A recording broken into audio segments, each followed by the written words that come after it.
Yesu ashimwe cyane mwese ndabasuhuje. Imana iduhana umugisha. Ari abari kuri Zoom, ari abari kuri Facebook, ndetse n'abazakurikira kino cyigisho, kuko ndabizi neza yuko hari abantu bazumva audio twaramaze kubyiga. Ndabasuhuje, Imana ibahe umugisha. Kadushime Imana iduhaye amahirwe kugira ngo tumbure ijambo ryayo, kandi nk'uko umuvandimwe amaze gusenga, dusengere umutima cyane kugira ngo Imana ituyobore, duhere ku cyigisho cy'uyu munsi ariko n'ibyigisho bindi bizakurikiraho. Nk'uko twabitangarijwe ejo kandi nk'uko twanabibwiwe kenshi, tugiye kuzamara kino cyumweru cyose twiga abakuru 24. Abakuru 24 baraboneka muri Bibiliya. Turashaka kuzamenya ngo abakuru 24 ni bande. Abakuru 24 bahuriye he n'inama y'agakiza? Abakuru 24 bahuriye he na Kristo? Abakuru 24 bahuriye he nanjye ubwanjye? Kuki mu gihe nk'iki nkeneye kumenya icyo ijambo ry'Imana rivuga ku bakuru 24? Nibyo bibazo bizasubizwa muri bino byigisho, duhereye ku cyigisho tugiye guheraho uyu munsi. Kandi Imana ndabizi neza nashidikanye yuko Imana izaduhana umugisha. Rero reka dutangira n'icyigisho cya mbere. Ndabararika ndabinginga kw'imbabazi z'Imana kugira ngo he kuzagira umuntu n'umwe usiba, he kuzagira umuntu n'umwe rwose uzarangarira ubugingo bwe. Bino byigisho byiza cyane, ni ibyigisho Imana izaduheramo umugisha, kandi ibyigisho nzi neza nashidikanye yuko Imana izabanamo natwe. Ndabizi 100%. Ndahamya nashidikanye yuko umuntu wese azabikurikira azunguka byinshi mu ijambo ry'Imana, azasobanukirwa, kandi hari ibyemezo afatira ubugingo bwe ahari ashobora kuba atarigeze afata mu bihe byatambutse. Rero ntatinze, reka twongere twiragize Imana, ahasigaye twinjiye mu ijambo ryayo tudatwaye umwanya. Reka twiragize Imana maze dusenge. Mana yacu, Mana idukunda, Uwiteka nyagora ku ngoma, turagushimiye cyane. Izina ryawe ryiza, izina ryawe rikiranuka rihabwa icyubahiro.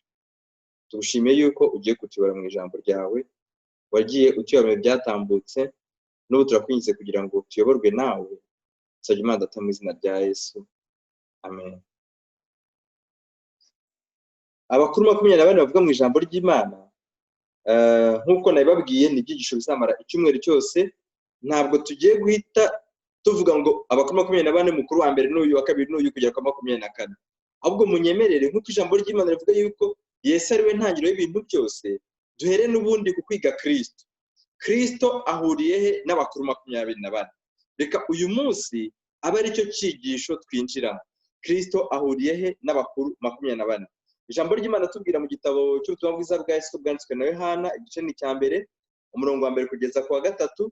Ijambo ry'Imana ritubwira yuko mbere na mbere, Yohana igice cya 4 umurongo wa mbere kugera ku wa 3, handitse ngo mbere na mbere hariho Jambo. Jambo uwo yahoranye n'Imana, kandi Jambo yari Imana. Batubwiye ibintu byabaye mbere yuko umuntu aremwa. Batubwiye ko hariho umuntu witwa Jambo. Icyo gihe yaratarahinduka umuntu. Jambo yahoranye n'Imana, kandi uyu Jambo yari Imana. Ni ukuvuga ngo kamere ye yari ubumana, uretse ko nyuma kuvuga ngo yari nicyerekana ko nyuma yaje guhinduka, agira indi mimererwe itandukanye n'iyo yari afite mbere. Ariko muri kino gihe twebwe aho turi muri Yohana bari kutubwira uko yari ameze mbere. Ijambo ry'Imana ratubwira yuko mbere na mbere hariho Jambo. Jambo yahoranye n'Imana, kandi Jambo yari Imana. Umurongo wa 2, uyahoranye n'Imana mbere na mbere. Umurongo wa 3, ibintu byose niwe wabiremye, ndetse no mu byaremwe byose nta na kimwe kitaremwe nawe.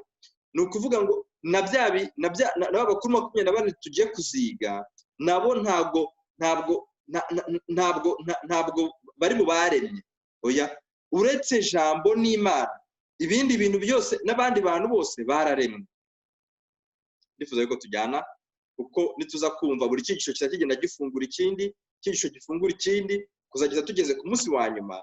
Ndabizi neza yuko abantu hari ibintu byinshi cyane abantu batasobanukirwa gato batumaze gusobanukirwa.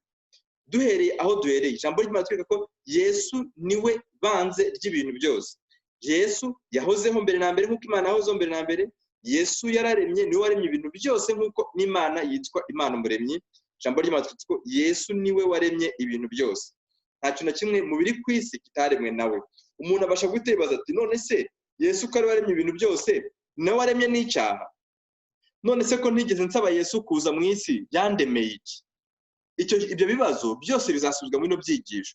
Hari igihe abantu bajya bibaza bati n'ubundi dore turi mu isi irimo ibibazo, dore turi mu isi iruhije, dore turi mu isi ifite akaga, abantu bakibaza bati none se Imana yandemeye iki? Bavandimwe, nidukurikira turaza gusanga Imana yaturemeye umugambi mwiza cyane, kandi uyu mugambi Satani yawushyizeho igihu ku bantu, ntabwo abantu benshi basobanukiwe n'impamvu yo kubaho kwabo. Ibyo ngibyo bituma abantu babaho basoza imigambi y'umubi kuruta gusoza imigambi ya nyiri kubarema. Ijambo ry'Imana tubwiye ko Yesu niwe waremye ibintu byose, ariko Yesu si we waremye icyaha. Yesu niwe nkomoko y'ubuzima mu isi, Yesu niwe nkomoko y'agakiza, Yesu niwe nkomoko y'ubuzima, Yesu niwe nkomoko y'ibintu byose ukuyemo icyaha. Turaje turebe. Yesu rero amaze kurema Adamu, twese twari turemewe muri Adamu. Hari igihe abantu bavuga bati njye ariko ntabwo naremwe, naravutse, kuko nzi papa na mama bambyaye, ntabwo ushaka kunyumvisha ukuntu naremwe. Ni by'ukuri koko waravutse, wavutse kuri papa wawe na mama wawe nk'uko nanjye ariko byagenze, ariko se papa na mama babyawe nande? No babyawe na papa we na mama we, bose babyarwa nande? Nidusubira inyuma tugakomeza gusubira inyuma, twese tuzasanga turi muri Adamu, tuzasanga twese rero dukomoka ku bw'ibyo. Niyo mpamvu ijambo ry'Imana ritubwiye yuko Yesu yaremye ibintu byose n'abantu bose. Imana rero irema Adamu yamuremye. Reka nongere ntange iri tangazo, munyihanga ntange iri tangazo. Abayuda, kimwe mu bintu byatumye badasobanukirwa umurimo wa Yesu byanditse muri kino gitabo cyitwa Uwifuza ibihe byose. Ni igitabo nkunda cyane, byanditse muri kino cyigisho, muzagisoma, muzabisomamo cyangwa mu byigisho byinshi bigize kiriya gitabo.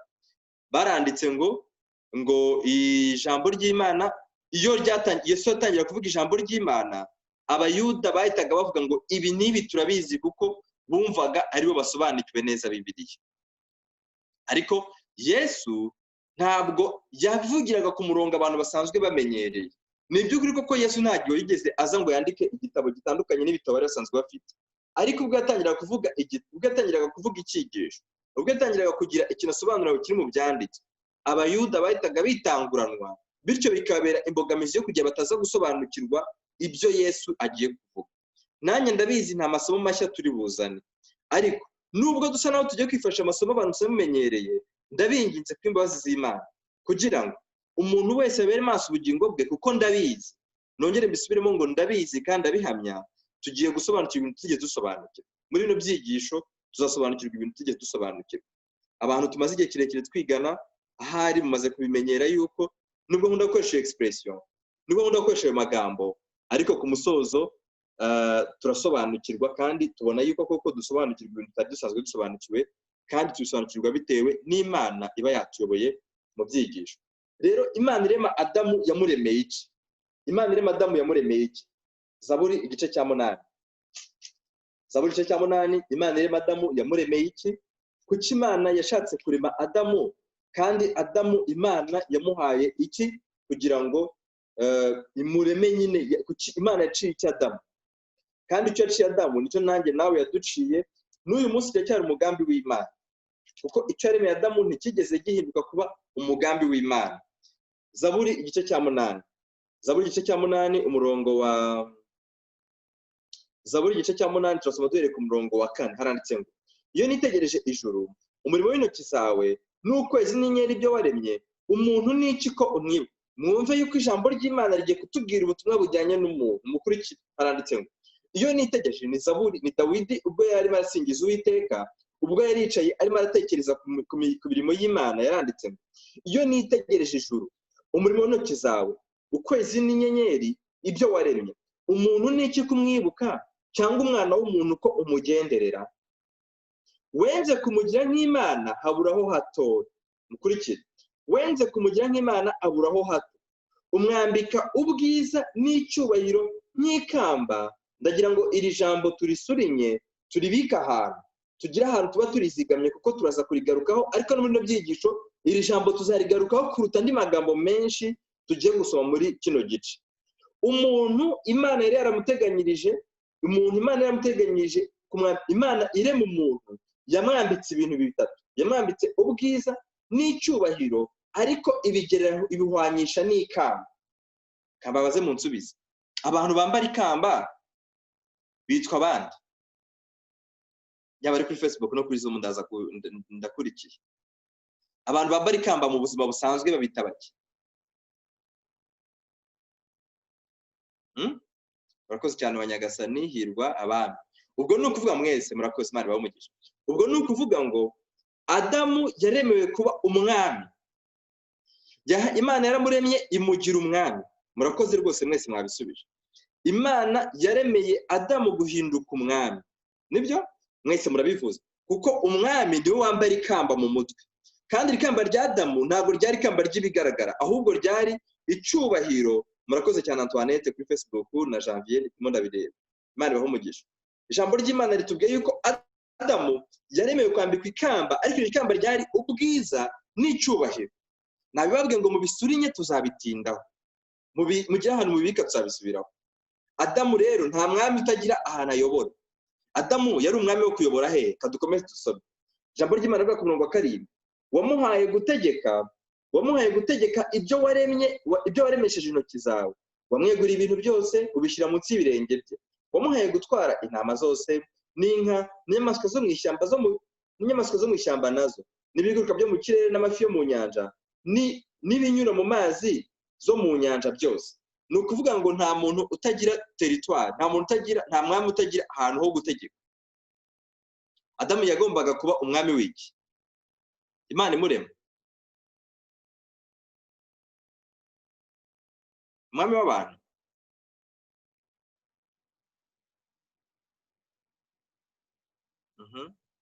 Umwami w'isi. Murakoze cyane.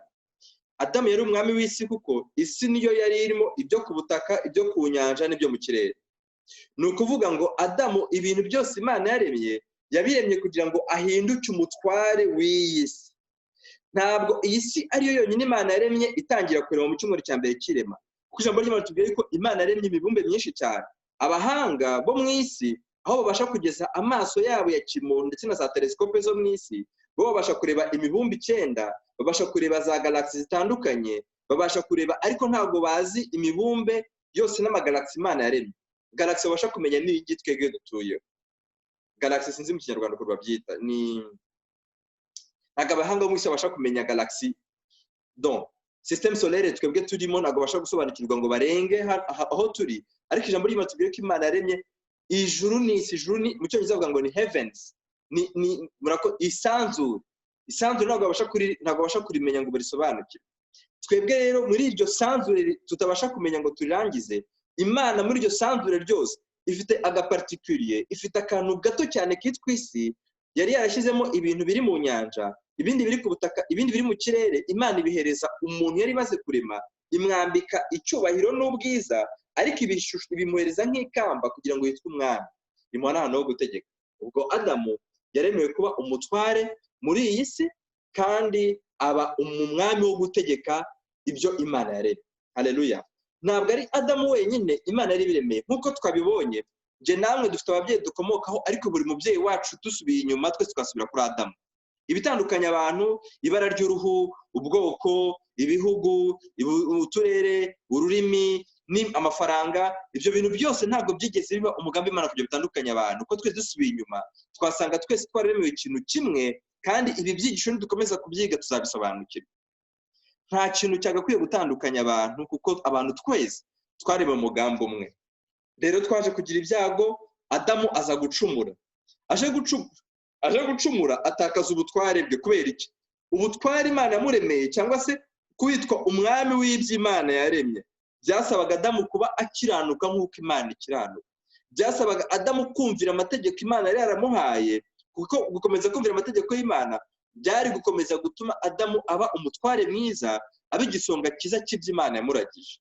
Kubera ko si byari umutungo wa Adamu, ahubwo byari umutungo w'Imana. Adamu yagombaga gukurikirana, yagombaga gutegeka, ariko awutegekeye Imana umuremyi w'isanzure. Mu isanzure harimo n'iyi si yacu. Adamu rero yagombaga kumvira amategeko y'Imana. Ntabwo amategeko yazanywe n'icyaha. Abantu benshi bajya biga inyandiko za Pawulo nabi, bakavuga bati amategeko Kristo yabambye ku musaraba, amategeko Kristo yakuyeho, bityo bigatuma bahita bavuga ururimi nk'urwa Satani ubwo yarihinduye inzoka muri Edeni, abantu bagatandukira umugambi w'Imana. Imana irema Adamu yamuhaye itegeko cyangwa itegeko yamuhaye? Imana yamuhaye itegeko. None se Imana yahaye Adamu itegeko, icyaha cyari cyakaba mu isi? Ijambo ry'Imana turyiga neza dusanga yuko itegeko ryari ritaraba mu isi, nako icyaha cyari kitaraba mu isi. ni ukuvuga amategeko y'Imana yabayeho mbere y'icyaha. Adamu yahawe amategeko. Nimusomaniza mu Itangiriro igice cya 2:15, reka tuhasome. Itangiriro igice cya 2:15, ijambo ry'Imana ritubwira ngo iki? Ijambo ry'Imana ritubwira mu Itangiriro igice cya 2:15 haranditse ngo Uwiteka Imana ijyana wa muntu imushyira muri iyo ngobyi yo muri Edeni ngo ahingire ibirimo ayirinde. 16. Uwiteka Imana iramutegeka iti, murumva yuko Imana yategetse nde? Imana yategetse Adamu. Ni ukuvuga ngo ntushobora gutegeka umuntu utamuhaye iki? Amategeko. Adamu rero iyo yumvira amategeko y'Imana yari kugumana ubutware Imana yamuremanye, yari kugumana ububasha bwose bwo kuguma kuba igisonga cyangwa se bwo kuguma kuba umutegetsi, bwo kuguma kuba uwambaye ikamba ry'ubwami ry'Imana yari yaramuhaye kugira ngo ategeke iby'Imana yaremye. Adamu yaje kugurisha ubutware bwe abugurisha Satani. Nabasabye ngo mukurikire, nubwo byasa nkaho ari context abantu benshi tusanzwe tuzi, ndifuza ko tuyigendanamo neza, kuko iyo fondasiyo ari nzima igisenge biroroha kiba kizima. Iyo fondasiyo y'inzu yubakitse neza ikomeye, iyo fondasiyo y'inzu iteguye neza, ntabwo byorohera abafundi, nubwo umufundi yaba ari umuswa, ntabwo byamworohera kuzamura inkuta, kubera ko fondasiyo akurikira uburyo fondasiyo ishushanyije. Fondasiyo yacu mwihangane tubere nzima, biraza gutuma iki kibazo cy'abakuru 24 kibonerwa igisubizo une fois pour toutes, by'iteka ryose, kubera ko ni imwe mu ngingo zigirwaho impaka, yaba ari muri buri dini ryose. Muri buri dini ryose ndabizi ko ibyigisho bikurikiwe n'abantu barenze abadventiste. Yego ni umudventiste ngiri kubyigisha, ariko nzi neza ko ababikurikiye mutari abadventiste gusa. Hari abavandimwe banjye nshizanye nabonye batari abadventiste, nabo mu matorero yabo bafite ukuntu babyigisha, ndetse no mu itorero ryacu bwacu dufitemo doctrine zirenze imwe z'uburyo abantu baterepeta by'abakuru 24. Rero mureke twubake fondasiyo nzima, turaza gusobanukirwa neza n'ibyo abantu bakuru 24, ariko duhereye kuri Kristo, kuko Yesu niwe byose. Luka igice cya 4 ijambo ry'Imana ritubwira yuko Adamu amaze gukora icyaha yahise agurisha ubutware bwe. Ntabwo yakomeje kuba umwami w'isi, ahubwo ubwo butware hari undi wahise abugabana.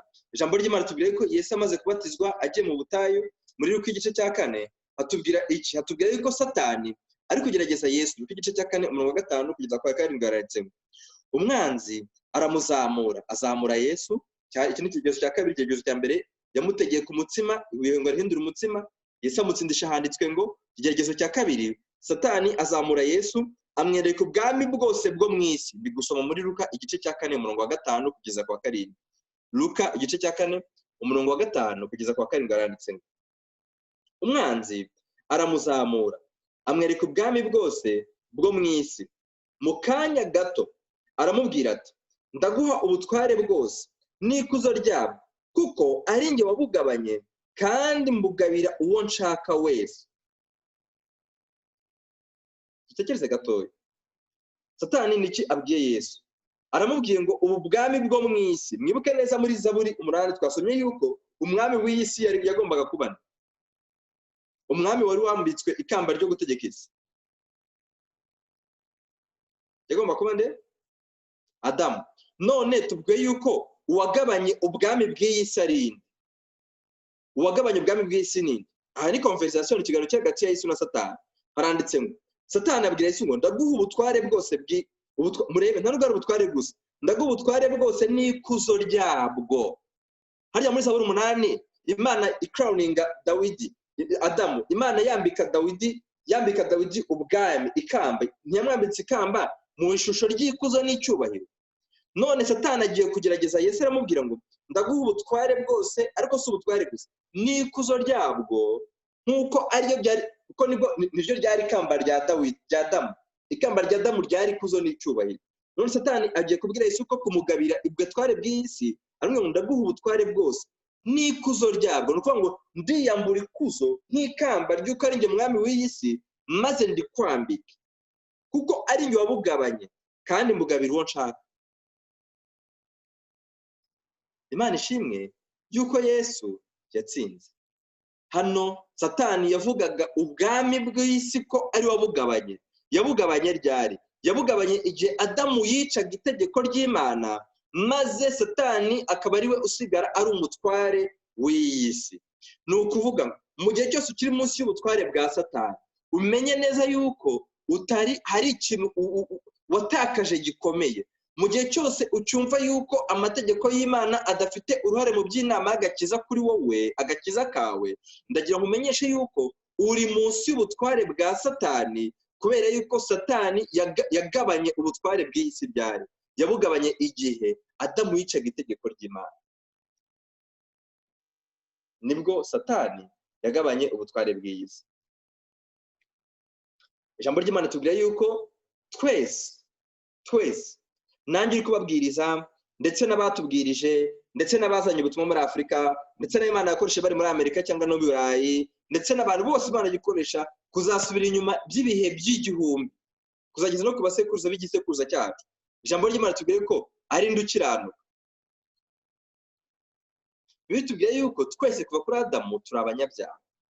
Ni ukuvuga ngo twese twatakaje ubutware, nta muntu n'umwe ufite ubutware bwo gutegeka iyi si, nta n'umwe ufite ubushobozi bwo kwivana ahantu icyaha cyadushyize, uretse umwe gusa wagombaga kuza akongera kugabana ubwo butware. Mukurikire, twe twatakaje ubutware bwacu, none se ubwo butware twabusubirana gute? Kuba twarakoze icyaha, tubonye ko icyaha gituma umuntu atakaza ubutware. Ubutware bwacu twabutakaje ubwo Satani twese twakoraga ibyaha, kandi n'uyu munsi twese twakoze ibyaha. Turi abanyabyaha kubw'uburyo twavutse tutarakora icyaha. Ijambo ry'Imana rivuga yuko mu byaha ni mu mama yatubyariye. Turi abanyabyaha tukivuka, niko Dawidi yanditse muri Zaburi. Icya kabiri, turi abanyabyaha tumaze kumenya ubwenge no kumenya icyiza n'ikibi, kuko akenshi duhitamo ikibi kukirutisha icyiza. Nibyo? None ni ukuvuga ngo dukeneye kandi gusubirana ubutware.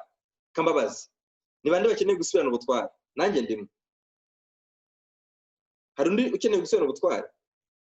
Ese umugambi Imana niba ari uko umuntu agomba kubagira, ari ugomba kuba umutware by'Imana yaremye, ntidukeneye gusubizwa ubutware?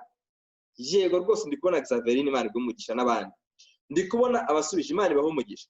Hari n'uzamu kiganza, urakoze Rugema Moise kuri Facebook na Valence. Twese dukeneye gusubizwa ubutware, turabikeneye kuko niwe ari umugambi w'Imana. Ndagira mbamenyeshe yuko ubwo butware uko byamera kose tugomba kubusubira, ariko ntabwo kugira ngo tubusubirane byagomba guturuka muri twebwe. Hagombaga kugira procedure yubahirizwa, hari inzira byagombaga gucamo kugira ngo ubutware busubirane. Imana yari yashyizeho formule, kandi formule yagombaga kunyuzwa muri iyo formule. Tuyisome mu Balewi w'igice cya 25 umurongo wa 25.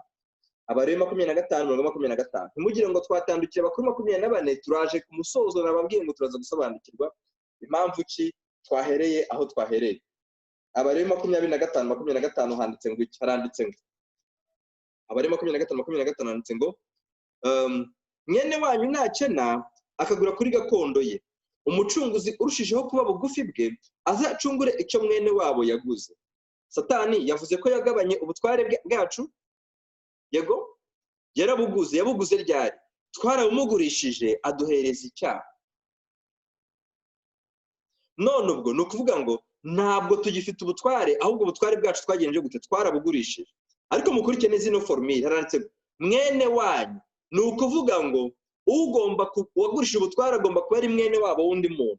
Mwene wanyu nakena akagura kuri gakondo ye cyangwa se akayigurisha, umucunguzi urushijeho kuba bugufi bwe, umuntu uri bugufi bwe, kuko ijambo ry'Imana rivuze cyo kuba bugufi bwe, azacungure icyo mwene wabo yaguze. Reka dusome ku mirongo 47 n'ubundi w'iki gice. Abalewi 25 dusome ku mirongo 47, umurongo 47 dumanuke tugeze ku 49. Haranditse ngo kandi umunyamahanga cyangwa umusuhuke ugusukiyeho nahinduka umukire, mwene wanyu agakenera imbere ye, akigura n'uwo munyamahanga cyangwa umusuhuke ugusukiyeho, cyangwa n'uwo mu muryango we, amaze kugurwa yacungurwa umwe muri bene se. Nubwo umuntu yaba yaraguzwe, nubwo umuntu yaba yarigurishije, nubwo umuntu yaba yaratanze ubutware bwe, ijambo ry'Imana ritanga icyizere ngo uwo muntu yagenza gute? Haleluya! Uwo muntu yagenza gute? Ntabwo muhumvise, kamasubirebe 47. Kandi umunyamahanga cyangwa umusuhuke ugusukiyeho nahinduka umukire, mwene wanyu agakenera imbere ye, akigura n'uwo munyamahanga cyangwa umusuhuke ugusukiyeho, cyangwa n'uwo mu muryango we, amaze kugurwa yagenza gute? Yacungurwa. Ni ukuvuga ngo gucungurwa birashoboka nubwo umuntu ariho byaba byaraturutsemo kugenza gute? Kwigurisha. Nubwo umuntu yaba yaragurishije ubutware bwe, nubwo umuntu yaba yaragurishije ubushobozi cyangwa se ibyo Imana yari yamugeneye, gahunda y'Imana yose agasa naho ayiperturbye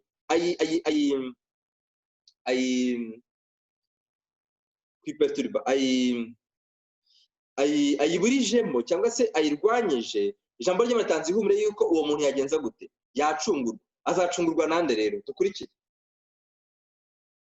Amaze kugurwa yacungurwa, umwe muri bene se yamucungura. Uwa mbere amucungura ninde? Umwe muri bene se yamucungura. Amen. Mwumve. Cyangwa se wabo, cyangwa mwene se wabo, cyangwa mwene wabo wa bugufi wese yamucungura, cyangwa se nawe ubwe yahinduka umukire yakwicungura. Ni ukuvuga umuntu yacungurwa. Muri Bibiliya y'Igiheburayo bakoresha ijambo ryitwa Goel, bivuga ngo umuntu wamaze gutakaza ibintu bye byose agasigara ari meza amajyo, yabasha kongera kugarura, yabasha mwene wabo wa bugufi yagenda akishyura ibyo bintu byose atanze ikiguzi cy'ibisabwa kugira ngo wa mwene wabo ibyo atakaje agenze gute, abisubize. Bakoresheje iryo jambo ry'Igiheburayo ryitwa Goel, rivuga yuko mwene wabo yagenda akagura ibyo bintu byose. Abaroma 3:10 ijambo ry'Imana tubwira yuko twese twakoze ibyaha, ntawe ukiranuka n'umwe. Ni ukuvuga ngo niba twese turi abanyabyaha, nta muntu n'umwe washobora gucungura undi. Kabiri, ijambo ry'Imana tubwira mu Baroma 3:23 yuko bose bakoze ibyaha ntibashikira ubwiza bw'Imana. Bivuga ngo nta muntu n'umwe wabasha gucungura undi. Pastor ntiyagucungura, padiri ntiyagucungura, bishop ntiyagucungura, apotre nubwo rwose abantu basa naho bashyize ibyinjiro byabo muri abo bashumba babo, nta muntu n'umwe wagucungura. Umuvuga butumwa nk'uko ndi kubwiriza ijambo ry'Imana ntiyagucungura. Wacungura umuntu ninde rero? Wacungura umuntu ninde? Ni mwene wabo wa bugufi. Niko ijambo ry'Imana ryatubwiye. Mukurikire neza. Ubu tugiye kwinjira mu cyigisho cyacu. Yesu n'abakuru 24 bahuriye he? Yesu ahuriye he n'abakuru 24? Ninde ugomba gucungura umuntu? Batubwiye neza ngo ni mwene wabo wa bugufi. None ke mbabaze kandi munsubize. Yesu akiri mu ijuru yari mwene wacu wa bugufi? Yesu akiri mu ijuru yari mwene wacu wa bugufi?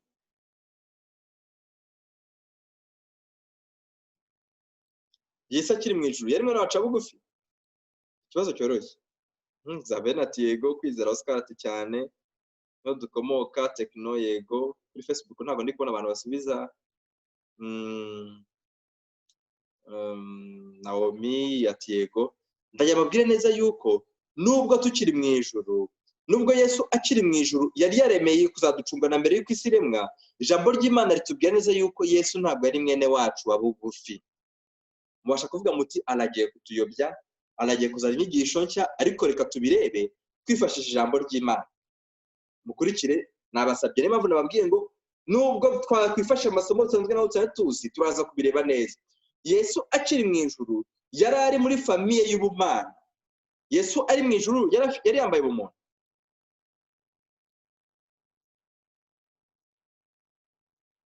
Sama ati oya, murakoze rwose. Yesu akiri mu ijuru nta bumuntu yari yambaye. Yari yambaye iki? Ubumana gusa, nta bumuntu yari afite. Yari akeneye kwambara ubumuntu kugira ngo azabe mwene wacu wa bugufi. Yabaga mu muryango w'ubumana kuko yari Imana mwana, Imana data n'Imana mwuka wera bari bahari. Yari umwe mu bagize ubumana. Yari muri famiye y'ubumana, ntabwo yari ubumuntu. Yagombaga rero guhinduka umwe muri twebwe binyuze mu kuza akambara kamere muntu, nawe akambara umubiri, akagira kamere ebyiri kugira ngo abone uko aza gucungura abantu bategekwa na kamere. Abantu bambaye ino kamere akageragerezwa mu mubiri, akambara umubiri agasonza nk'uko nge namwe dusonza, akababara nk'uko nge namwe tuba, umubiri ukababara. Simvuga kubabara nko kurakara kuko bamuteye imisumari yarababaye, yafirinze ububabare. Yagombaga kuza agasonza, akicwa n'imbeho, akicwa n'izuba, akagira inyota nk'uko kamere yanjye n'iyawe bimera, ariko agakiranukira muri iyo kamere, agakiranukira muri uwo mubiri, agakiranukira muri iyo kamere muntu yambaye kugira ngo abashe gushobora icyananiye Adamu, bityo mwene muntu aho yatsindiwe Yesu abashe kuhamutsindira.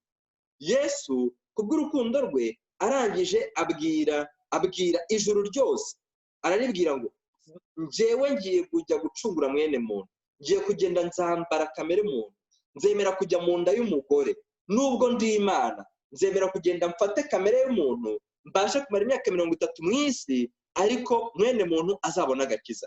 Mwene muntu azarimbuke by'iteka ryose. Yesu icyo gihe abaye mwene wacu bugufi, noneho abasha kudukorera ibintu tutashoboraga kwikorera. Ku musozo turaza gusobanukirwa abakuru 24. Nababwiye ngo muhumure dukomeze tujyane. Ijambo ry'Imana ritubwira neza yuko Yesu yambaye kamere muntu, bituma agira kamere ebyiri. Mukurikire bituma agira kamere ebyiri. Ibyahishuriwe igice cya 22 umurongo wa 16. Ibyahishuriwe igice cya 22 umurongo wa 16 haranditse ngo, ibyahishuriwe 22:16 haranditse ngo, icyaranditse ngo, aratwereka ko Yesu yari afite kamere ebyiri. Haranditse ngo, njyewe Yesu ntumye marayika wanjye guhamiriza mwebwe ibyo kubw'amatorero, ni njye gishyitsi cya Dawidi kandi ndi n'umwuzukuruza we, kandi njye nyenyeri yaka mu ruturuturu. Yesu yivuze ko ari ibintu bibiri kuri Dawidi. Cyambere, ndi igishyitsi cye ariko nkaba n'umwuzukuruza we. Bivuga ngo ndi umuremyi wa Dawidi ariko nkongera nkaba n'umwuzukuruza we. Murakurikiye? None ubwo Yesu afite kamere zingahe?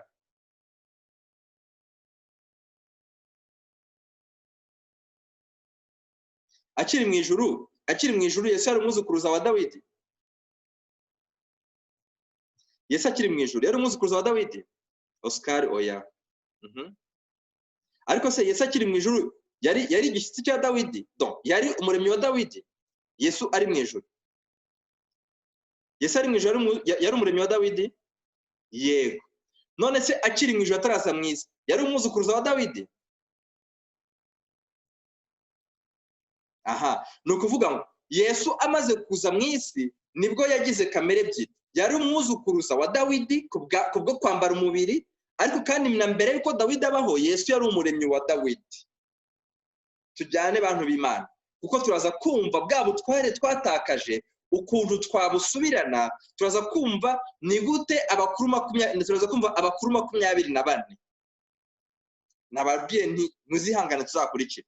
Ni ukuvuga ngo ijambo ry'Imana tubwiye yuko Yesu yaje kwambara kamere muntu kugira ngo ahinduke umuntu, agire kamere ya kabiri. Kuko akiri mu ijuru afite kamere imwe, ariko amaze kwambara umuntu yahise aba mwene wacu wa bugufi. Yahise agirana isano ya bugufi na mwene muntu, itandukanye no kuba ari umuremyi, ahubwo yatangiye no kwitwa umwuzukuruza. Yitwa umwana w'umuntu. Niko yajyaga akunda kwiyita. Kubera iki? Kuko yari yamaze kugira kamere ya kabiri, imubashisha kwitwa umwana w'umuntu. Ariko akiri mu ijuru ntabwo Yesu yitwaga umwana w'umuntu, yitwaga umwana w'Imana gusa.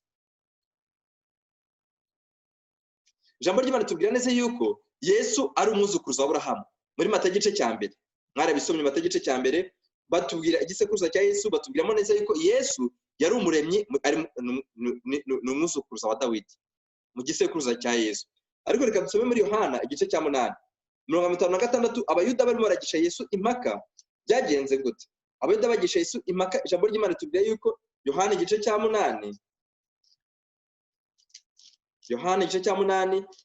Yesu yabwiye abantu iby'umutsima w'ubugingo, ababwira yuko ari umucyo w'isi, abwira abantu yuko bakomoka kuri Satani, bamumvisha ko bakomoka kuri Dawidi, kuri Aburahamu. Nako Yesu nubwo muri Matayo 1 batubwira ko ari umwuzukuruza wa Dawidi, wa Aburahamu, ariko mwumve Yesu ukuntu yivuze.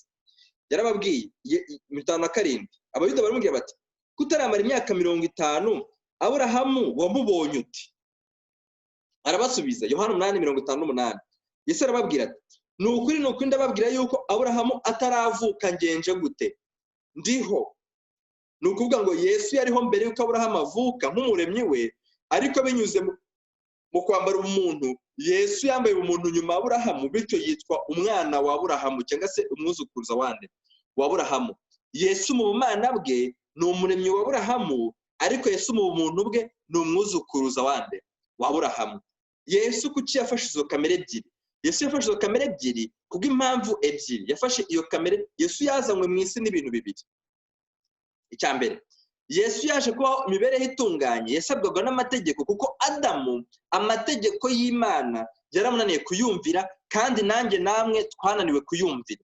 Turi muri Adamu, na nyuma yo kumenya ubwenge n'uyu munsi byatunaniye kuyumvira. Yesu yazanywe no kugira ngo rero mu muntu bwe yumvire amategeko y'Imana, kugira ngo icyananiye mwene muntu wambaye umubiri Yesu agishobore yambaye iki? Umubiri. Mukurikire. Icya kabiri cyazanye Yesu mu isi, yaje gupfa urupfu rw'iteka ryose twagombaga gupfa bitewe n'uko twanze kumvira amategeko y'Imana, bityo kugira ngo twebwe abazemera Kristo be kuzapfa urupfu rw'iteka ryose, kuko Yesu azaba yarapfuye mu cyimbo cya bande, cya mwene muntu, kandi arupfe yambaye umubiri. Warumvikanye?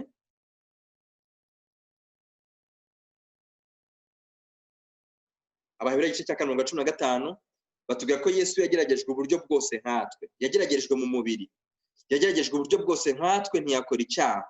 Tugiye kubibona twigira imbere. Ijambo ry'Imana rigiye kudusobanura kuki Satani yagerageje Yesu, kuki abigishwa ba Yesu bamugerageje, kubera iki ababyeyi ba Yesu bamugeragezaga, kubera iki abo ijambo ry'Imana rivuga ngo ni abavandimwe ba Yesu, donc abari abana ba Yosefu, kuki bamugerageje? Kuko Yesu ntabwo, Yosefu nigeze ajya undi mwana bavukana kuri Mariya. Abantu biga neza ijambo ry'Imana barabivuga. Yesu yagerageje uburyo yose nkatwe, ntiyakora icyaha. Yesu yari yambaye kamere muntu, ariko Yesu ayitunganiramo, ntiyakora icyaha. Amen. Yesu nyuma kuva igice cya 12:55 kuva igice cya 12:55, ijambo ry'Imana tubwiye yuko Abisirayeli mu mvugo shusho y'ibitambo batambaga umwana w'intama warengurizaga kuri Kristo, kandi umwana w'intama yagombaga kuba ari umwana w'intama udafite inenge, ariko ijambo ry'Imana rivuga, ariko umwana w'intama iteka baramwubikiraga bakamwica. Batamba Pasika ya mbere mu kuva 12, kuko umuhango wakomeje gukomeza ndetse kuzageza ku musaraba. Kristo ageze ku musaraba, ariko na nyuma yaho n'ubu ngubu hari abantu bamwe bagikomeza kubikora, nubwo bwose ntacyo bikimaze ubu ngubu nyuma y'umusaraba, kubera ko icyo byashushanyaga, icyo byarenguzaga cyari Kristo. Ariko iyo dusomye mu rwandiko rwa mbere rwa Petero adusobanurira neza icyo Kristo, kimwe mu byazanye Kristo, nk'uko tumaze kubibona yuko yagombaga no kuza kudupfira. Urwandiko rwa mbere rwa Petero igice cya mbere umurongo wa 18 kugeza ku 20 handitse ngo kuko muzi yuko ibyo mwacunguje ngo muve mu ngeso zanyu zitagira umumaro mwatojwe na ba sekuruza banyu, atari ibyangirika nk'ifeza cyangwa izahabu, ahubwo mwacungujwe amaraso y'igiciro cyinshi, nk'ay'umwana w'intama utagira inenge cyangwa ibara, ariyo ya Kristo, wamenywe n'Imana kera kose itararemwa, ariko akerekanwa ku mperuka y'ibihe ku bwanyu. Ijambo ry'Imana twereke yuko twacungujwe amaraso y'umwana w'intama udafite inenge. Ni ukuvuga ngo Yesu nubwo yaje akambara umubiri, yawutunganiyemo. Yesu ntabwo yigeze akora icyaha, amaraso yaducunguje. Ijambo ry'Imana tubwiye ko ni amaraso y'umwana w'intama udafite inenge. Yesu rero iyo mirimo ibiri yamuzanye, murayibuka? Nize nasekanya ko muyibuka. Muribuka ibintu bibiri tubonye byazanye Yesu. Cya mbere, Yesu yaje kwambara umubiri kugira ngo awutunganiremo, yumvire icyo amategeko asaba, kuko byananiye mwene muntu. Ni mwene wacu wa bugufi ubasha kuducungura, kandi kugira ngo aducungure yagomba kubanza kuba mwene wacu. Mwene wacu gute? Yambaye umuntu. Yambaye umuntu gute? Nuko yaje akanyura muri Mariya agahavanamo umuntu, yamara kwambara umuntu akaba mwene wacu. Ariko yagomba kumvira amategeko, kuko twebwe nibyo byatunaniye. Kabiri, ikirenze kumvira amategeko, yagombaga kuza akaducungura, nk'uko twabisomye mu Balewi 25 yuko mwene wacu wa bugufi agomba kuza akaducungura. Yesu yagomba kuducunguza iki? Urwandiko rwa mbere rwa Petero 1:18-20 babitubwiye, batubwiye ko twacungujwe amaraso y'umwana w'intama, ariyo maraso ya Yesu Kristo. Murabyibuka?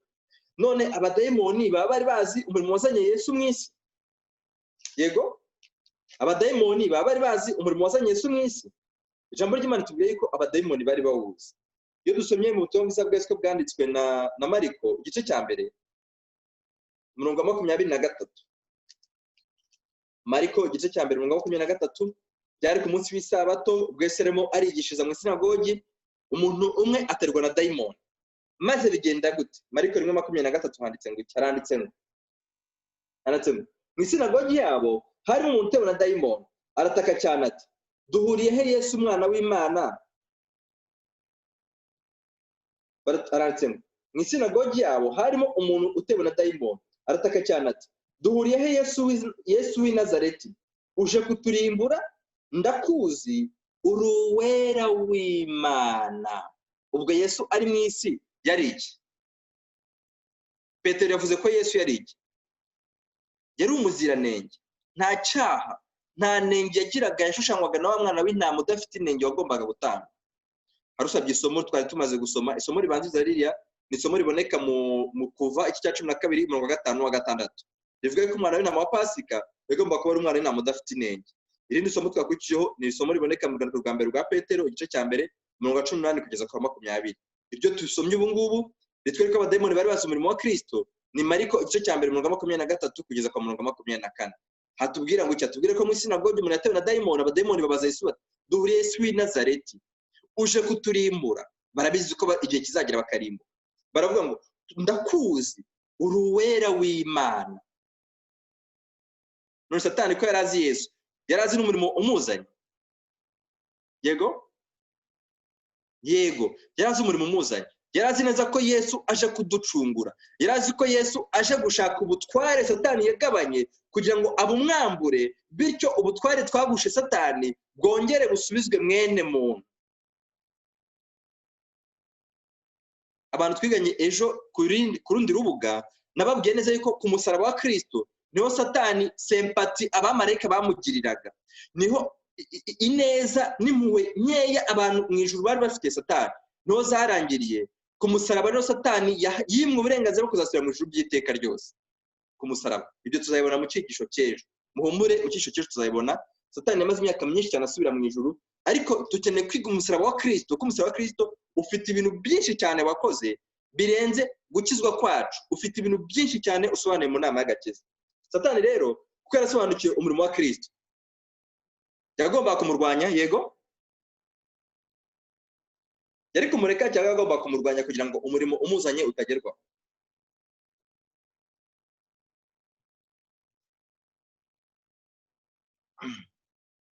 Satani yagombaga kurwanya Yesu akoshoboka byose kugira ngo Yesu amugushe mu cyaha cyangwa se mo kimwe, kuko muribuka ko Yesu yagomba kuza kwambara muri bibiri byazanye Yesu. Icyambere, Yesu yagomba kuza akaba imibereho yumvira amategeko y'Imana ntakora icyaha. Twabisomye Abaheburayo 4:15. Yagerageje uburyo bwose nkatwe ntiyakora icyaha. Cya kabiri, yagomba gutuma Yesu atadupfira. Ibyo bintu bibiri Satani yarwanye nabyo, ariko Imana ishimwe ko nta na kimwe cyagezweho. Reka turebe uburyo bune Satani yakoresheje kugira ngo ibyo bintu bibiri arwanye Yesu. Satani yakoresheje uburyo bune, ndifuza ko mubwandika. Uburyo bune Satani yakoresheje kugira ngo arwanye Yesu ni ubuhe? Mwibuke hari ibintu bibiri byazanye Yesu. Icyambere, Yesu yagomba kuza kumvira amategeko y'Imana yambaye umubiri kugira ngo abashe kuducungura. Icya kabiri, Yesu yagomba kuza kudupfira kugira ngo agure cyangwa se agabane cyangwa se yishyure. Murabyibuka rya jambo ry'igihe baraye goel, kugira ngo atange ikiguzi cy'icyo mwene wabo wa bugufi yasabwaga bitewe n'uko yamaze kwambara umuntu. Yahindutse mwene wacu wa bugufi, afite uburenganzira, afite droit yo guclaiminga ati uyu mutungo n'uwa mwene wacu wa bugufi nge ndashaka kuwugura kugira ngo mwene wacu wa bugufi awusubira. Satani yakoresha uburyo bune kugira ngo arwanye Yesu. Uburyo bwa mbere ni uko yashatse kwica Yesu ataravuka cyangwa se atarageza igihe cyo gupfira ku musaraba. Yakoze ishoboka byose kugira ngo yice Yesu ataragera ku musaraba kugira ngo atange incungu y'ibyaha. Ahambere murabizi yamurwanyirije avuka. Murabyibuka uburyo abana bose bari bamaze kuvuka bishwe bari munsi y'imyaka 2, na Yesu nibwo Satani ashaka kugira ngo apfe, bityo apfe ataragenza gute, ataritangaho igitambo cyacu. Uburyo bwa kabiri Satani yamurwanyije cyangwa se ashatse kumwica, mwibuke neza ubwo Yesu yari ari mu bwato n'abigishwa maze hagatera umuraba mu nyanja. Yesu aryamye asinziriye. Satani yarabibonaga ko Yesu yasinziriye? Yarabibonaga? Yego yarabibonaga. Arangije azana umuraba mu nyanja. Uriya muraba ntabwo watewe n'ikindi kintu, watewe na Satani. Kubera iki? Satani yaravugaga ngo nimwubikira nkamwica ataragera ku musaraba, Yesu arahita apfa atageze ku musaraba, kandi apfa atageze ku musaraba ntabwo abanyabyaha bari bacunguwe. Ko kugira ngo ducungurwe ni uko Yesu yagombaga kwitambaho igitambo. Reba ubwo Yesu yigishaga mu isinagogi, ariko umunsi w'isabato yigisha abantu ibyo umuhanuzi Yesaya yavuze, akababwira ati umuhanuzi Yesaya yaravuze ngo yahanuye ibi ngibi, none ndagira bamenyeshe ko ibi byahanuwe bisohora mu matwi yanyu. Murika ko bamufashe bagashaka kumutembagaza ku manga. Abo bantu bagiye babwira ko umwuka wa Satani warabuzuye kugira ngo bice Yesu atarageza ku cyamuzanye. Uburyo bwa mbere, strategy ya mbere Satani ashatse gukoresha kugira ngo Yesu apfe tudacunguwe ni ukugira ngo apfe atageze kuki? Ku musaraba. Muzasoma muri Bibiliya, nimuzabusoma muri Bibiliya ahantu hose Satani ashatse kwica Yesu ataragera ku musaraba, kwari kugira ngo iyi nama y'agakiza itagerwaho, bityo Satani akomeze kwitwa umutware w'iki? W'iyi si. Oya, mu yandi magambo wenda tunabihuze n'icyisho turi kwiga, akomeze kuba umwe mu batware 24.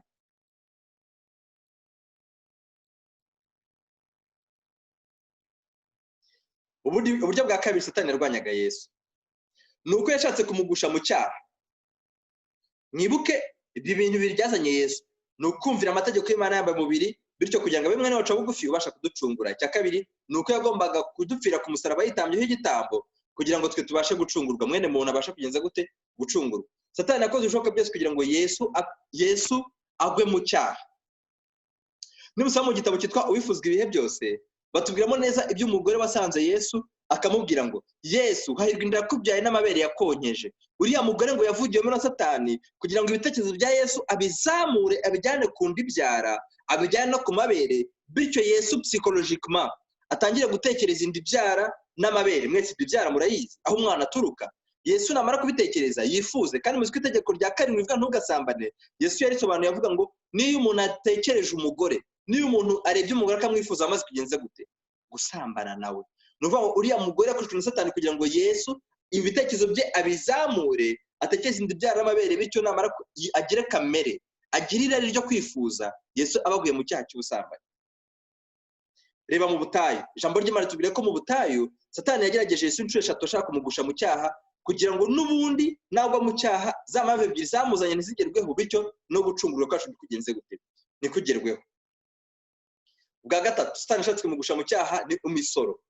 Murabyibuka uburyo abantu bategaga Yesu bakamubwira iby'imisoro, uburyo abantu bazanye Yesu bafashe umugore usambana bakamubwira bati turashaka kureba yuko umugore ari butegeke ngo yicishwe amabuye, cyangwa se akavuga ngo nababarirwe, bityo akaba navuga ngo umugore niyicwe turamurega ku Baroma kubera ko arabatanze itegeko ryo kwica, kandi iryo tegeko ryagomba kwemezwa n'ubuyobozi bwite bwa leta y'Abaroma. Cyangwa se navuga ngo umugore ntiyicwe araba agandiye amategeko ya Mose, bityo tumurega icyaha. Ibintu byose Yesu yanyuzemo byari ibigeragezo byo kumugusha mu cyaha, kugira ngo Yesu abeho imibereho ikoze icyaha, bityo agwe mu cyaha incungu yacu ntiboneke. Ariko ijambo ry'Imana, abantu b'Imana, ritubwira yuko Yesu ntigeze abonekamo icyaha, Yesu nigeze abonekamo igicumuro, Yesu nigeze abonekamo ikizinga. Urwandiko rwa mbere rwa Yohana igice cya 3:5. Urwandiko rwa mbere rwa Yohana igice cya 3:5 atubwira ngo kiratubwira ngo urwandiko rwa mbere rwa Yohana igice cya 3:5 aratubwira ngo muzi yuko uwo Yesu yerekaniwe gukuraho ibyaha kandi nta cyaha kimurimo. Haleluya. Ibintu byose Satani yagerageje kumutera, ibintu byose Satani yagerageje kumunyuzamo, ijambo ry'Imana rivuga ko muri we, muri Kristo, nta cyaha genje gute kimurimo. Abaheburayo 15 yagerageje uburyo bwose nkatwe, ntiyagenza gute ntiyakora icyaha. Urwandiko rwa mbere rwa Petero 2, urwandiko rwa mbere rwa Petero igice cya 2:12, urwandiko rwa mbere rwa Petero igice cya 2:21, urwandiko rwa mbere rwa Petero igice cya 2:21 kugeza ku murongo wa 22 haranditsemo, kandi ibyo nibyo mwahamagariwe kuko na Kristo yabababarijwe akabasigira icyitegererezo kugira ngo mugere ikirenge mu 22. Nta cyaha yakoze, nta n'uburiganya bwabonetse mu kanwa ke. Haleluya. Turabona neza yuko impamvu ya kabiri nayo ntabwo yagezweho, kubera ko Yesu yaratsinze. Yesu nta cyaha yakoze. Icya mbere, Satani yagerageje kwica Yesu, ariko Yesu asimbuka impfu zose Satani yagerageje kumutega kugira ngo agere ku musaraba, kuko ijambo ry'Imana tubwira yuko yabonaga ikuzo ryashyizwe imbere ye binyuze mu kumusaraba, akabona yishimiye imibereho y'ikizaturuka mu bise bye byo kumusaraba. Icya kabiri, Satani ashatse kumwica, Satani ashatse kumugusha mu cyaha, ariko ijambo ry'Imana dusomye yabaye mu Baheburayo 15 yagerageje uburyo bwose nkatwe ntiyakora icyaha. Urwandiko rwa mbere rwa Yohana 3:5, Yesu nta cyaha kimurimo. Urwandiko rwa mbere rwa Petero 2:21-22, ijambo ry'Imana tubwira ko nta cyaha cyamubonetsemo, nta n'uburiganya bwabonetse mu kanwa ke. Uburyo bwa gatatu Satani yashatse kugira ngo Yesu gahunda ye itagerwaho n'ubuye, nuko Satani yashatse ko Yesu yahabwa noneho ibyo yagambiriye, ibyamuzanye. Yari abizi nk'uko twabisomye muri Mariko igice cya mbere. Satani yari abizi neza ko Yesu yaje gusubirana ubwami, yaje kumunyaga ubwami, yaje kumunyaga icyubahiro, yaje kumunyaga ikamba byari byarahawe Adamu, ariko Satani akabyinyaga. Satani umutego wa gatatu yashatse kugushamo Yesu ni ukugira ngo ibyo bintu, ubwo bwami Yesu abusubirane, ariko bitamusabye kugera ku musaraba. Mwumve neza, ibi bintu bitatu murabyibuka. Icya mbere ni iki?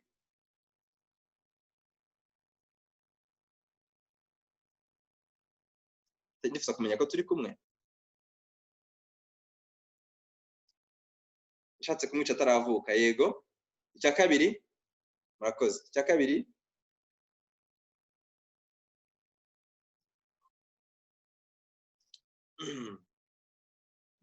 kumugusha mu cyaha. Murakoze. Icya gatatu rero nicyo tugiye kureba. Murakoze, Imana ibahe umugisha. Icya gatatu Satani yashatse ko Yesu yahabwa ubwami ataragera ku musaraba. Reka mbibutse kugira ngo twihute. Mwibuke Yesu amaze urakoze Enoki niyo nkuru kuri Facebook rwose, Imana ibahe umugisha. Mwibuke Yesu amaze kugabura abantu 5,000. Ijambo ry'Imana nimusoma muri kino gitabo cyitwa Ubifuzwe byose cy'icyiciro cyitwa Yuda, bavuzemo yuko Yuda niwe wari master planner. Yuda niwe wari uri inyuma y'ibitero byo kugira ngo Yesu abantu bamwimike. Murika ko Yesu amaze kugaburira abantu, murika ko Yesu amaze kugaburira abantu bashatse kumwimika. Ijambo ry'Imana tuvuga ko Yesu yayifuye abacaga atagenza gute, arigendera. Kubera iki? Kuko Yesu ubwami bwe yareberaga ntabwo bwari ubwami nk'ubu ngubu bwa hano mu isi. Yesu yarebaga icyubahiro kiri mu musaraba, kuko yarazi neza ko binyuze mu musaraba nibwo yagombaga kuba agize incungu, nibwo yagombaga kuba ageze ku cyo we n'Imana bifuje ko cyazagerwaho. Amen. Reka mbibutse ubundi buryo bwa kabiri. Mwibuke mu butayu, twamaze kubisoma. Mu butayu twabonye ko Satani yabwiye Yesu ati nupfuka mukandana ndaguha ubu bwami bwose, kuko ari wagenje gute, wabugabanye. Ariko Yesu nanone agenza gute, arabyanga. Mwibuke Yesu ari ku musozi wo guhinduka ishusho irabagirana. Ijambo ry'Imana ritubwiye neza yuko Satani yaraje ajya muri Petero aramubwira ngo Yesu rwose dore wahindutse ishusho irabagirana, ibyiza dore uri umwami, reka duce inganda 3, iyawe ya Eliya n'iya Mose, twigumire hano, ibintu byo gusubira mu ibanga ry'umusozi tubyihorere, twigumire hano kuko ubwami bwamaze kugerwaho. Murabyibuka? Mukirikizo scenario zose muraza gusanga Yesu yarageze ku kigeragezo cya gatatu. Satani yarifashishije uburyo bwo kugira ngo Yesu yimikwe atabanje kugera ku musaraba. Ijambo ry'Imana ritubwira ko aho hantu hose Yesu yagenje gute, hose Yesu yagiye anesha. Reka mbibutse, muribuka Petero abwira Yesu ngo ntapfe. Ubwo ni uburyo bwa kane. Uburyo bwa kane Satani yashatse kugerageza Yesu ni ukumutera ubwoba, akamwereka ububi bw'umusaraba, akamwereka uburyo abantu batazamwizera, akamwereka uburyo agiye kwitangira ubusa, akamwereka uburyo igitambo cye kigiye kuba imfabusa, akamwereka uburyo umusaraba uremereye, akamwereka uburyo agakiza kamwe muntu katazagerwaho. Bityo Yesu akaba yagwa mu kintu cy'ubwoba, akaba yavuga ngo gupfira aba bantu ndabyihoreye, reka nisubire mu ijuru, ibyabo birangire, nibashaka bazarimbuke. Satani nibwo buryo bwa kane yakoresheje, yashatse gutega Yesu uburemere bw'umusaraba kugira ngo Yesu apfe cyangwa se acike intege, ntagere ku musaraba noneho ngo atange incungu y'ibyaha byacu. Ariko ijambo ry'Imana tubwira neza yuko Yesu ahose yarahatsinze. Reka mbahereze ingero 3. Urugero rwa mbere muri Matayo igice cya 26:38 batubwira uburyo Yesu yari arimo arasengana umubabaro, asenga afite intege nke, maze yagaruka yaza kureba abantu agiye gupfira agasanga bagenje gute. Nta nubwo babanye maso nawe isaha imwe. Nimusoma muri Matayo 26:38 kumanuka kugeza ku 40 na Matayo 26 nimusoma mu 38 ku 36 mukamanuka kugeza ku 44 atubwira neza uburyo Yesu yaciwe intege. Satani yamuciye intege anyuze muri Petero, Mariko na Yohana, Petero, Yakobo na Yohana, ababwira ngo nimubone maso nanjye isaha imwe, yaza agasanga barasinziriye. Yesu akareba ibazo ugiye gupfira abantu, ariko abantu batanabere maso ubugingo bwabo. Rwa rucantege kintu rwa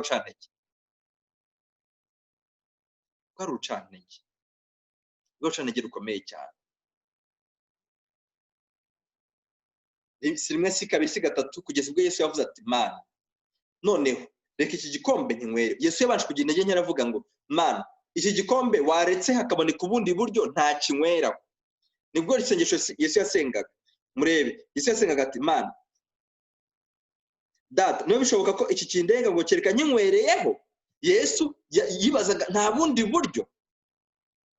Iki gikombe Yesu yangomba kunyweraho ni iki?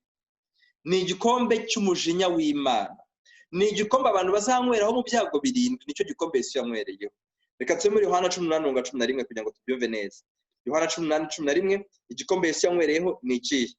Yohana 18:11 haranditse ngo Yohana 18:11 igikombe Yesu agomba kunyweraho ni ikihe? Kuki Yesu yari yagize ubwoba bwo kunywera kuri kino gikombe, kandi no kuki Yesu amaze guhabwa imbaraga nta kintu na kimwe cyashoboraga kumuhagarika imbere yo kukinyweraho. Petero yafashe inkota aragenda atema umuntu gutwi agambiriye kugira ngo Yesu atanywera kuri icyo gikombe, ndetse yewe abantu baragerageje kugira ngo Yesu atanywera kuri icyo gikombe, ariko Yesu yari yamaze gufata icyemezo cyo kukinyweraho. Yesu mu gashyamba ka Getsemane niyo mpamvu tubwirwa yuko yatsindiye mu gashyamba ka Getsemane. Ku musaraba byari kujya gutanga abagabo, ku musaraba byari kujya gusohoza intsinzi Yesu yaboneye mu gashyamba ka Getsemane, kuko yari amaze gufata icyemezo. Kubera iki? Kubera ko Yesu yari amaze gusobanukirwa uburemere bw'icyo agiye gukora, yari yamaze kuba dedicated, yari yamaze kwiyemeza ubudasubira inyuma. Haranditse ngo Yohana 18:11 haranditse ngo nuko Yesu abwira Petero ati subiza inkota mu rwubati rwayo, mbese igikombe data mpaye ne kukinyweraho. Iki gikombe Yesu yanywereyeho cyari igikombe cy'ibyago 7 by'imperuka abantu bazanyweraho bitewe nuko bazabaranze iby'igitambo cya Kristo. Abantu twiganye kuri rubuga icyigisho cyitwa ibyago 7 by'imperuka. Murabyibuka yuko twabonye neza ko ibyago 7 by'imperuka bikubiyemo ishusho y'umusaraba, kuko abantu bazaba baranze icyo Kristo yakoreye ku musaraba bizasoza banywereye kuri icyo gikombe icyo Yesu yanywereyeho ku bwabo, bo bazakinyweraho bitewe nuko bazaba baranze wakinywereyeho ku bwabo.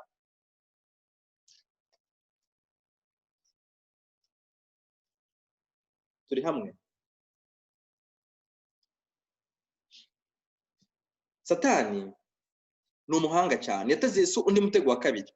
Aravuga ngo uri hafi gupfa. Ubwo uri hafi gupfa, reka nguhereze, reka natuma utagera ku musaraba. Yamuteze ibintu byinshi. Reka mbahereze urundi rugero rwa kabiri. Murebe Yesu yari hafi kugera ku musaraba. Ijambo ry'Imana tubwira neza ikindi kintu cyabaye mu gihe Yesu yari hafi kujya ku musaraba. Abantu abagira iki baje kumva iby'ubutumwa bwiza. Abagira iki baje kumva iby'ubutumwa bwiza, barangije batuma kuri Filipo abwira Natanayeli ati hano arabagira iki baje kumva Yesu. Yanditse muri Yohana 12, Yohana 12 musonye umere ku 20. Handitse ibyo abagira iki baje kureba Yesu. Ijambo ry'Imana tubwira yuko Yesu yarasobanukiwe, wagira ngo yabasubije nk'udafite impuhwe. Mwumve haranditse ngo Yohana 12:20 hari abagira iki mu baje gusenga mu minsi mikuru, basanga Filipo w'i Betesida w'i Galilaya, baramwinginga bati mutwaye turashaka kureba Yesu. Filipo araza bibwira Andereya, Andereya abwira Filipo, nabo baraza babibwira Yesu. Yesu arabasubiza ese kuba bari baje kureba Yesu hari cyaha kirimo? Kuba baraje kubwira Yesu ngo najye no kubwiriza no mu bugiriki hari cyaha kirimo? Nta cyaha kirimo. Ariko mwumve, bari intumwa za Satani zo kugira ngo Yesu atajya ku musaraba. Yesu arabasubiza ati igihe kirasohoye ngo umwana w'umuntu ahabwe ubwiza bwe. Ni ukuri ndababwira yuko iyo akabuto k'ishaka kataguye hasi ngo gapfe kagumaho konyine, ariko iyo gapfuye kera imbuto nyinshi. Amen. Yesu yarababwiye ngo umurimo wanyu wo gushaka kumvana hano ngo njye mu bugiriki ntago ari umurimo w'Imana, ahubwo ni umurimo wo kugira ngo muze gutuma misiyo yanyu yo kuza gupfa itagenza gute, itagerwaho. Ibyiza reka mfe, kuko nimara gupfa nibwo nzera imbuto nyinshi, kandi nibwo nzabona umusaruro mwinshi uzaba uturutse mu bise byanjye.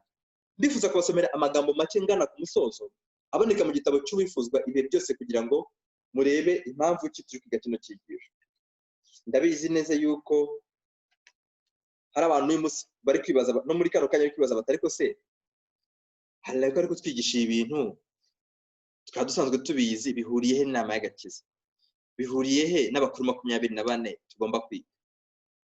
Satani nkuko tubonye ko yarwanyije umurimo wa Kristo kuva mu kuvuka agakomeza tukatubonye no kugera ku musaraba, ko atashoka kugera ku musaraba. Muribuka yewe na Yesu ari ku musaraba, ha Satani yagerageje kugira ngo Yesu yawuveho atitanze. Yego, muribuka abatambyi babwiye Yesu bati ko wakizaga abandi, ngaho niba uri umwana w'Imana ivanaho ku musaraba. Bisobanuye ngo iki? Bisobanuye ngo Satani yari ari kubakoreramo ababwira ngo be kugenza gute Yesu ave ku musaraba ataducunguye, ave ku musaraba agenda. Reka mbabaze, Yesu yarabishoboye? Yarabishoboye. Kuki se atawivanye? Nuko yagombaga n'igisambo, rakoze cyane Tito, n'igisambo nacyo yewe cyarabimubwiye. Mwibuke na Petero amubwira ati muri Matayo 15 Petero abwira Yesu ati Yesu abazi abantu bagira ngo ndinde, bamwe baturi umuhanuzi, abandi bagira ngo Eliya, abandi bagira ngo uri amanuzi, abandi bagira ngo uri Mose. Sabwe mwese mugira ngo ndinde. Petero amubwira ati uri Kristo w'Imana. Ese avuga ati Petero si inyama n'amaraso bikubwiye ahubwo n'umwuka w'Imana bikubwiye. Yesu atabasobanurira yuko ari hafi kuzapfa ariko nyuma y'Yesu atakazazuka. Petero avuga ati biragatsindwa Mana, biragatsindwa Yesu, ntagomba kujya gupfa. Yesu amusubiza ngo iki? Aramusubiza ngo mva inyuma Petero. Yamubwiye ngo iki? Mva inyuma Satani. Mva inyuma Satani. Yesu yarebye Petero asanga ntabwo ari Petero ushaka ko uwo murimo utagerwaho, ahubwo ni Satani. Tujye gusoma amagambo aboneka muri Fuzwe byose igice cya page 513. Page 513 ni ikigisho cya 78 cyitwa Kalvari. Kalvari wifuzwe byose igitabo kinini page 513 paragraphe ya 3 turanditse. Satani n'ibishuko bye yashegeshe umutima wa Yesu. Yesu ntiyashoboraga kurenza amaso ngo arebe hanze y'imva. Turi kuri ya ngingo ya 4 yo guca Yesu intege kugira ngo Yesu yemere kwisubira mu ijuru ataducunguye. Mwumve ukuntu byari bimeze ku musaraba urugamba Yesu yarwanaga. Satani n'ibishuko bye yashegeshe umutima wa Yesu. Yesu ntiyashobora kurenza amaso ngo arebe hanze y'imva. Ntabwo yari afite ibyiringiro byo kuzava mu mva ari umuneshi, ndetse ntiyarazi neza niba se wo mu ijuru yari yemeye igitambo cye. Yagize ubwoba bwinshi kuko yatekereje ko Imana yanga icyaha cyane ku buryo gutandukana kwe n'Imana kwari uko ibihe byose. Kristo yagize umubabaro nk'uw'umunyabyaha azagira igihe imbabazi zaba zarangire kuko umuntu yacumuye.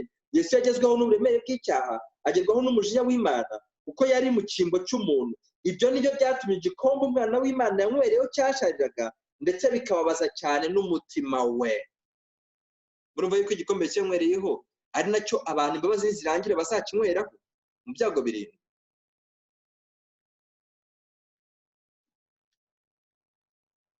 Kuki twize ibi byose? Ibitero byose Satani yagabye kuri Yesu ntabwo byagezwe. Amen. Yesu hose yaratsinze, izina ry'Imana nabwo icyubahiro. Imigambi ya Satani yose yagiye itsindwa. Kandi kuki iyo migambi yose yagiye itsindwa? Satani amaze kubona bimunaniye ashyira Yesu mu mva, ashyiraho abasirikare b'Abaroma, ashyiraho abadayimoni, nawe ubwe yizira kumva nk'uko mu gitabo cy'Ibifuzo byose abitubwira. Satani ubwe nawe ariyizira kugira ngo Yesu atazagenza gute, atazazuka. Ibaza umwami w'ijuru n'isi nk'uko twasomye muri Yohana, uwaremye ijuru n'isi n'amabuye niwe wayaremye, biramunaniye kubwira ibuye ngo vamo. Yesu uko tubibonye ikintu cyari kimuteye ubwoba kwari gutandukana n'Imana. Muribuka neza yuko ku musaraba Yesu ijambo ry'Imana tubwira muri Mateyo 27 yuko yavuga ngo Mana yanjye iki kikundekesheje. Yesu cyari kimuteye ubwoba no gutandukana n'Imana nk'uko tubisomye mu Bifuzwe byose page 513. Ariko Yesu ari ku musaraba, Imana yaraje, Imana imaze kuza, Yesu abwira Imana ngo nabayeho imibereho yumvira amategeko yawe, nk'uko aricyo amategeko yawe yasabaga kugira ngo ncungure mwene muntu. Numviye amategeko yawe, icyo amategeko yasabaga nagenje gute, naragisohoje. Kabiri, dore ndi ku musaraba ngiye gucungura mwene muntu kugira ngo icyo n'ubundi mwene muntu yaburaga kugira ngo acungurwe, mwene wabo wa bugufi ngiye kumucungura. Kubw'ibyo Yesu nako Mana cyangwa se Data, mu biganza byawe niho nshyize ubugingo bwanjye. Yesu kubwira Imana ngo mu biganza byawe nshyize ubugingo bwanjye, nk'uko byanditse muri Yohana 19:30.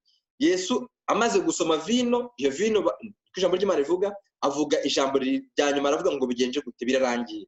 Ariko Luka we yatubwiye mbere birarangiye icyo Yesu yavuze muri Luka 23 n'imusoma 26 batubwira neza yuko Yesu yabwiye Imana ngo Data, mu biganza byawe niho nshyize ubugingo bwanjye. Amaze kuvuga ayo magambo umwuka urahera. Yesu yarabwiye Imana ngo iki? Yarabwiye Imana ngo Mana yanjye, nabayeho imibereho yumvira amategeko nambaye umubiri. Nabayeho imibereho yumvira amategeko, kandi dore kubw'ibyo ni nge mwene wabo wa bano bantu wa bugufi. Kubera iki ndibwo nabo bugufi? Nuko nambaye inyama n'amaraso, nababajwe nk'uko babazwa, nageragejwe nk'uko bageragezwa. Kubw'ibyo reka mbacungure. Ubwo mbacunguye uzananzure nk'uko wabisezeranye, kuko nakoze ibyo wasabaga, uzananzure nk'uko isezerano ryawe riri. Yesu yapfuye afite ibyiringiro by'umuzuko ko nyuma y'iminsi 3 agomba kuzagenza gute, agomba kuzazuka bitewe nuko ibyo Imana yasabaga yarabyujuje, maze afata ubugingo bwe abubitsa Imana. Niyo mpamvu Imana yamuzuye nyuma y'iminsi 3. Yesu azuka ntabwo yazutse wenyine.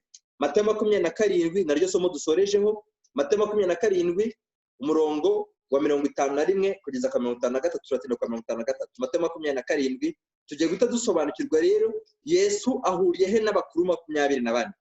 Matayo 27 umurongo wa 51 kugeza kwa 53 batubwira ibitangaza byabaye Yesu amaze gutanga, niko umutwe w'amagambo uvuga. Aranditse umwenda ukingiriza hera cyane nk'urusengero utabukamo kabiri, utangira hejuru ugeza hasi, isi iratigita, ibitare birameneka, ibituro birakinguka, intumbi nyinshi z'abera bari barasinziriye zirazurwa. Yesu icyo gihe yaramaze nawe gutanga, Yesu yaramaze gupfira ku musaraba.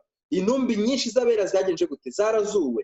Zimaze kuzurwa zirambarara hejuru y'ibituro byazo, bava mu bituro niko handitse. Maze Yesu amaze kuzuka, nyuma y'iminsi 3 ubwo marayika yazaga akabwira Yesu ati, mwana w'Imana isumba byose, iso arakuntumye, kanguka zuka. Nyuma y'iminsi 3 Yesu arazuka. Intumbi nyinshi zari zirambaraye aho, niko ijambo ry'Imana tugiye ku 53 ngo zari zirambaraye aho. Maze amaze kuzuka binjira mu murwa wera, babonekera benshi. Yesu amaze kuzuka yazukanye n'abera benshi cyane ko ijambo ry'Imana ritubwiye, maze baragenda babonekera abantu benshi. Yesu yari amaze gutsinda, Yesu yari amaze kuza icyo amategeko yasabaga mwene muntu, kandi Yesu yari amaze gupfa urupfu mwene muntu yagombaga gupfa kuko atashoboye kuzuza icyo amategeko y'Imana yasabaga. Ijambo ry'Imana ritubwiye ngo Yesu azutse, abandi bera bari barapfuye kuko Yesu amaze gutanga abera barazutse, basigara baryamye aho ngaho. Yesu amaze kuzuka nabo bagenza ngo Yesu ni imfura mu kuzuka. Yesu amaze kuzuka nabo barazuka, binjira na Kristo mu murwa, babonekera abantu bangana iki? Benshi. Nyuma y'iminsi 40 mbere Yesu yamaze mu isi amaze kuzuka, iyo minsi 40 yose abo bera bakomeje kubana na Kristo, bakomeza kugenda bari hamwe n'abantu. Abo bantu Yesu yazamukanye nabo mu ijuru. Yesu ajya kubereka Imana kugira ngo ababwire ngo ni njyewe ufite ubutware, nahawe ubutware mu ijuru na hehe? Mu ijuru no mu isi. Haleluya. Ubutware Satani yari yaranyaze, Matayo 28 Yesu yaravuze ngo nahawe ubutware hehe? Mu ijuru no mu isi. Ibyo musabusoma muri Matayo 28:16 kumanuka, 18 komeza kumanuka. Nahawe ubutware mu ijuru no mu isi. Ni ukuvuga ngo ubutware ntibukiri mu maboko ya Satani bwo mu isi, ahubwo ubutware buri muri inde? Buri muri Kristo Yesu. Ariko Yesu amaze kuzuka yazamukanye n'abo bantu, abereka Imana kugira ngo abwire Imana ngo noneho ninjye ufite kuzuka, ninjye kuzuka n'ubugingo. Unyizera naho yabarapfuye nk'aba ngaba nzamuzura ku munsi w'amateka. Aba ni sample, aba ni icyitegererezo cyo kwerekana yuko mbasha kuzura n'uzaba yaragenje gute, n'uzaba yarapfuye. None ikibazo tugiye gusorezaho kino cyigisho cyacu kirabaza ngo mbese ko ubutware bwari muri Adamu, Yesu tubonye ko ari wabusubiranye. Bano bantu Yesu yazukanye nabo bakajyana bo mu ijuru, baba rero baje guhinduka abakuru 24. Ese ko ubutware ari Yesu tubonye bwavuye mu maboko ya Satani bukajya mu maboko ya Yesu, Yesu yaba ari we mutware ugize abatware 24? Imana idufashe kugira ngo nejo tuzagaruke dusobanukirwe abakuru 24 tubidantifiye duhereye aho dusubikiye mu izina rya Yesu. Reka dusenge Imana. Mana yacu, Mana dukunda, turagushimiye cyane, izina ryawe ryiza, izina rikiranuka rihabwa icyubahiro. Tugushimiye ko waduhaye Kristo, tugushimiye Mana icyo Kristo yakoze ku bwacu, tugushimiye ko Kristo yasubiranye ubutware akavana mu maboko y'umubi, kandi tugushimiye ko ubwo butware budafitwe n'udafitanye isano natwe, ahubwo bufitwe n'ufitanye isano ya bugufi natwe. Turakwinjiza kugira ngo ibyo ngibyo ubwo umuntu w'inyama n'amaraso abisobanukirwa, Mwuka Wera abidusobanurire, arusheho kutwumvisha. Turifuza gusobanukirwa iby'ubutware ndetse n'ibyo bakuru 24. Turakwinjiza kugira ngo Mana, Mwuka Wera atuyobore. Ubwo utuye muri kino cyigisho ukomeze kutujyana no mu bindi. Inkomyi, imbogamizi Satani yabasha gushyiraho byose bidukurireho. Nsabye Imana Data mu izina rya Yesu. Amen. Amen.